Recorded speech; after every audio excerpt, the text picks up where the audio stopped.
Ukraine's president on Sunday urged allies to do something before North Korean troops stationed in Russia reached the battlefield in Ukraine.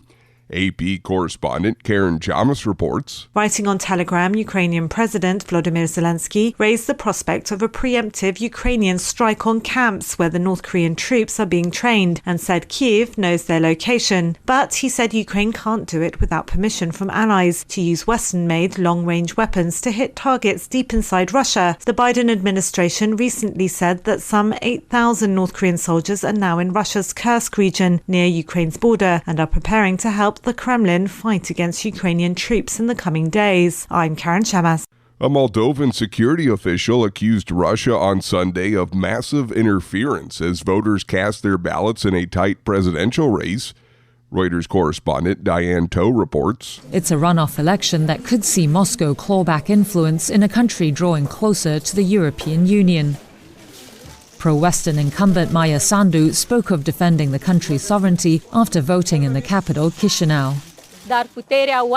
Thieves want to buy our voices, buy our country, but the power of the people is much greater than the power of evil, she said. Her pro-Moscow opponent, Alexander Stoyanoglu, said he voted for a Moldova that will develop good ties with both the West and the East.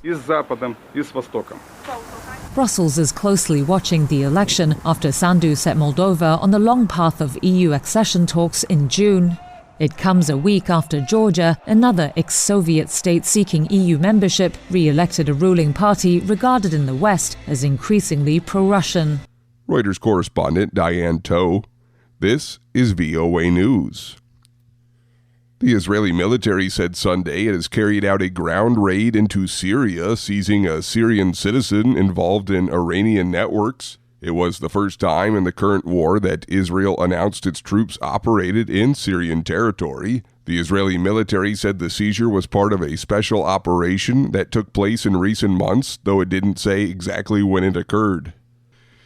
Spain's government reports more than 200 dead and dozens still missing following the deadliest flash floods in that country's modern history. Locals say they feel abandoned by their government. VOA's Arash Arabasadi has more.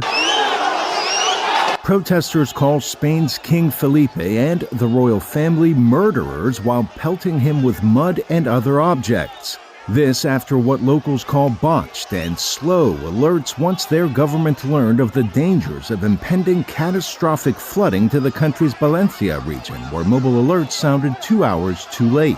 Coupled with what they call a slow response by emergency services, these became the deadliest flash floods in Spain's recent history, claiming more than 200 lives. Spain's prime minister said Saturday the government was sending 5,000 more troops to join the 2,500 already deployed for search, rescue, and cleanup operations. Spanish police released aerial videos showing the widespread destruction of storms that dumped more rain in 8 hours than the preceding 20 months. When waters receded, locals saw their homes destroyed, many packed with mud and cars stacked atop one another in the streets. Climate scientists say such extreme weather events will only increase as climate change worsens. By Saturday, thousands of volunteers arrived outside Valencia's iconic City of Arts and Science complex. They traveled by bus to join those already taking part in cleanup efforts in areas where nearly a week after floods struck, many people still don't have access to clean drinking water.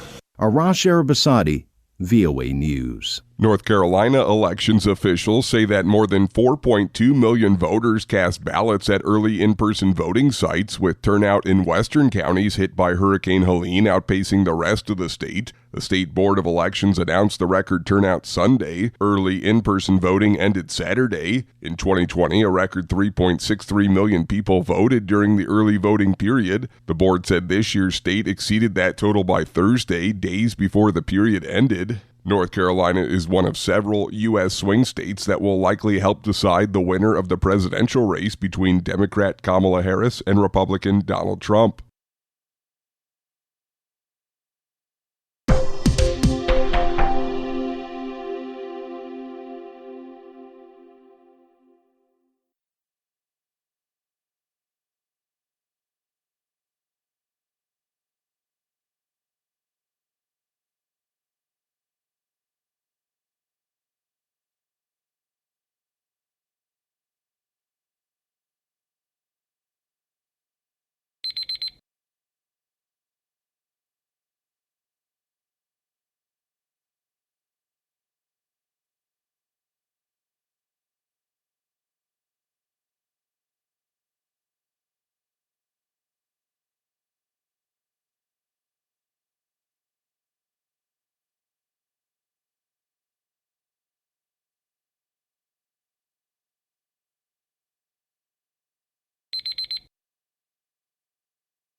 Thank you for watching.